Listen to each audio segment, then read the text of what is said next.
ఎట్లా రెస్పాన్స్ అవుతాడు ఆయన ఏదో హరివారి వచ్చి ఉంటాడు కూర్చోబెట్టి వాటర్ ఇస్తే ఆయన కూడా మీతో ప్రశాంతంగా మాట్లాడతాడు. ఆయన ఏ పని మీద వచ్చిండు, ఏం చేస్తున్నాడు, మీకు ఏం మాట్లాడుతుంది విషయాలు ఇస్తారు అదే. కాబట్టి మీరు ఎప్పుడు కూడా పోలీస్ స్టేషన్కి రావడానికి చాలామంది భయపడతారు. పోలీస్ స్టేషన్ అంటే ఇక్కడ రావచ్చా? Very good. 24 hours police station functioning ఉంటుంది. ఏదో ఒక అధికారం ఉంటుంది, పీపుల్ ఇది తప్ప వేరే కాన్సెప్ట్ లేదు. దాని ఆర్డర్ మెయింటైన్ చేయడం తప్ప వేరే కాన్సెప్ట్. పోలీస్ రిసెప్షన్ నెంబర్ కానీ ఎస్హెచ్ఓ గారి నెంబర్ డాడీ నెంబర్తో పాటు పెట్టుకోవాలి. ఇప్పుడు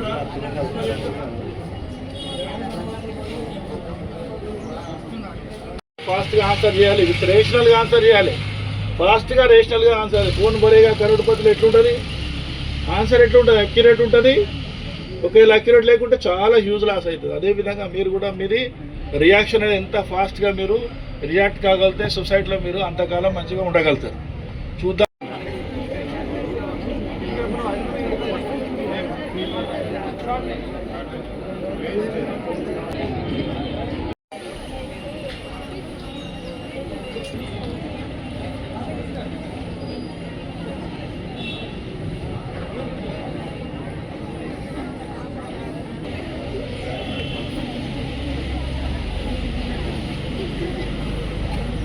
మీరు వచ్చిన పర్పస్ అనేది యూజ్లెస్ అవుతుంది.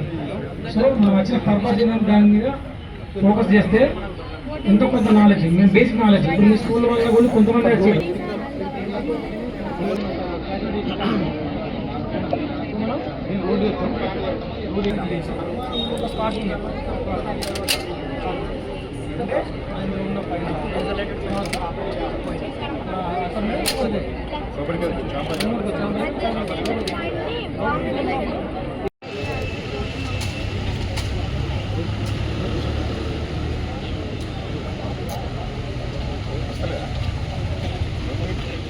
యొక్క త్యాగాలను గుర్తుపెట్టుకోవడానికి అందరినీ ఏదైతే గుర్తుపెట్టుకుంటామో అదేవిధంగా మనకు కూడా త్యాగదండకి ఒక రోజు కేటాయించబడినది. అదే అక్టోబర్ 21.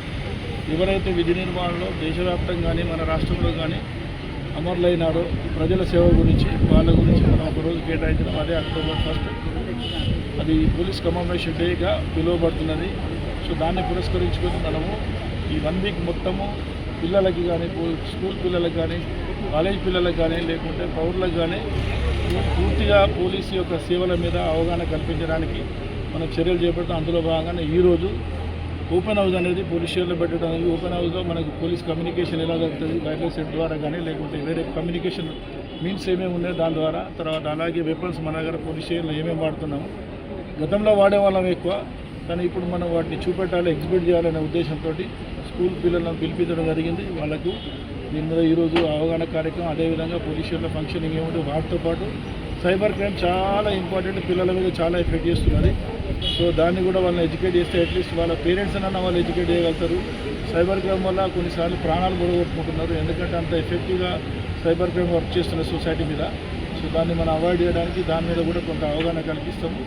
తర్వాత పిల్లలకు కూడా చాలా సెల్ఫ్ డిఫెన్స్ గురించి ఏ విధంగా వాళ్ళు ఎవరిని మొదలు కాంటాక్ట్ చేయాలి అనే ఉద్దేశం దాని గురించి కూడా మీకు చెప్పడం జరుగుతున్నది. సో మనమంతా కలిసి ఏం చేస్తున్నామంటే సొసైటీని ఒక సివిలైజ్ సొసైటీగా తయారు చేసి సొసైటీని ఎప్పుడు కానీ ఫియర్లెస్ సొసైటీ తయారనే ఉద్దేశంతో పోలీసు పనిచేస్తున్నది. ఒకటి అవకాశం ఇచ్చినటువంటి అందరికీ నమస్కారం.